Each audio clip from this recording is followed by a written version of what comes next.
My name is Terry Mamounas. I'm a breast surgical oncologist. I'm the director of the Comprehensive Breast Program at UF Health Cancer Center at Orlando Health in Orlando, Florida.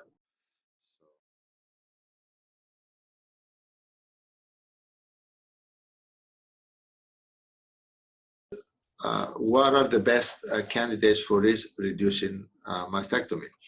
So, risk-reducing mastectomy has become actually a commonly thought approach nowadays when we deal with patients with breast cancer. And there are two types essentially of risk-reducing mastectomy, either bilateral prophylactic mastectomy for patients that have high risk for breast cancer, or also contralateral prophylactic mastectomy for patients that have breast cancer in one breast, but they desire to have a risk-reducing mastectomy on the other breast because they had a mastectomy on the ipsilateral breast. When it comes to risk-reducing mastectomy for prophylaxis, essentially we rely on several factors to determine risk of developing breast cancer. Obviously, if you have a deleterious mutation in some of the genes, such as the BRCA1 and BRCA2 genes or PALB2 genes, these are the most common genes that we encounter. Also, for example, P10, which is Cowden syndrome or Lynch syndrome. These are the most sort of common situations of increased risk for breast cancer that we entertain risk-reducing mastectomy. For those patients that have significant risk for breast cancer, these are of course good candidates for risk-reducing mastectomy because the cumulative risk of breast cancer may be up to 50 to 80% for BRCA mutations, and for some of the other mutations a little bit less. But the mutations that I mentioned will put the patients at least at 25 to 30% lifetime risk for breast cancer. So typically that's something that we consider high risk and we propose sometimes risk-reducing mastectomy. Now, another group of patients that are considered for risk-reducing mastectomy are those that develop breast cancer at an early age, and they seek to have bilateral mastectomies to reduce the risk of subsequent breast cancers developing. Risk of contralateral breast cancer and also, of course, ipsilateral breast cancer, if you undergo breast conserving surgery, is cumulative. It happens over time. So the younger the patient, the higher the cumulative risk. I tell my patients that in general, the risk is about 0.5% per year per breast if there is no endocrine therapy to modify this risk. So for example, somebody that's 40 years old that has an average life expectancy of to 85, which is the life expectancy in the US nowadays, we talk about, without any treatment, about 45% lifetime risk for breast cancer because it's 0.5% to breast, 1% times 45 years. Now, there's some competing risks, so the number may be a little bit less, but certainly substantial. So if that patient, for example, has a triple-negative breast cancer, has breast conserving surgery, and they will not get any hormonal therapy to reduce this risk, may have up to 45% risk of developing another breast cancer unrelated to the first primary that she has.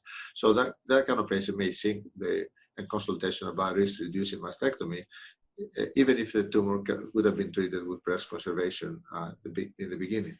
Similar situation, of course, if you need to have a mastectomy on one side, then what is the residual risk of developing breast cancer on the other breast? And for that particular patient, let's say they had a triple-negative breast cancer, had a mastectomy on one side, may have up to 20-25% chance for another cancer on the opposite breast.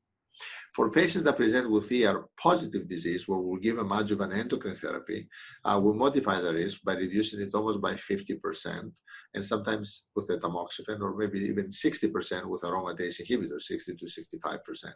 So the same numbers on a 40-year-old that has a 45% risk of breast cancer lifetime can be reduced by 60%, so you bring it down to almost about 80 to 20%. And for that patient, let's say 18 to 20% lifetime risk of breast cancer is not a huge number when you think about it, because the average woman has about a 12% risk of breast cancer in their lifetime. So that patient that has 18% essentially has 1.5 times the risk of developing breast cancer. So some may view a 20% risk as very high and may seek surgery for it.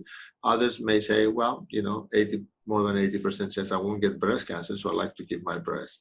So that's sort of some of the discussions. The age of the patient plays a significant role. The presence of genetic predisposition obviously is the most important factor. And also whether you will receive adjuvant endocrine therapy to modify your risk of contralateral breast cancer is an important factor. So, and also because, for example, patients with BRCA1 mutation would typically tend to get triple negative breast cancer, and patients with so those patients, if they have, let's say, a mastectomy on one breast, the most likely, if they were to develop another breast cancer on the other breast, will also be a triple negative breast cancer, which typically is aggressive, requires chemotherapy. So the treatment of the second breast cancer may be onerous. So that may be something that the patient wants to avoid. On the opposite side of things, let's say somebody is 65 years old and will have a small ER-positive, HER2-negative breast cancer, receives hormonal therapy, gets an oncotype, and has a lumpectomy with radiation. If she developed another breast cancer on the other breast, which is modified by the endocrine therapy, that can be taken care of fairly easily. The prognosis is excellent. So somebody may make a different decision because less years of life expectancy and very small risk for contralateral breast cancer. So that's typically how we counsel patients about that.